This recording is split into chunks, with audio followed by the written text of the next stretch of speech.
জীৱনত কিবা বনা বা নবনা কিন্তু বিহুৰ সময়ত ডাকু মংগল সিং তো বন নাহি পড়েগা।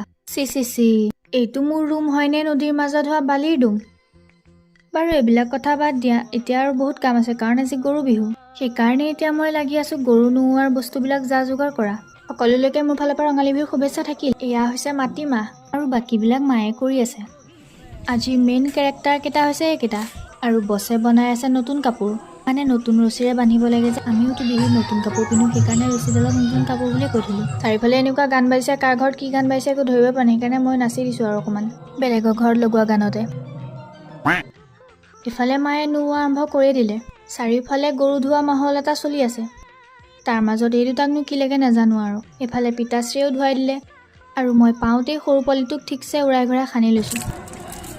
গৰুক ধুৱাই থাকোঁতে মোকো ধুৱাই দিলে নহয় মায়ে। তাৰমানে মই কি? তাৰপিছত পৰম্পৰাটো ৰক্ষা কৰি পাপাই আৰু মই লাও খা বেঙেনা খা কৰি আহি হালধি বুটলি ঘৰ পালোহি। আজিলে বাই।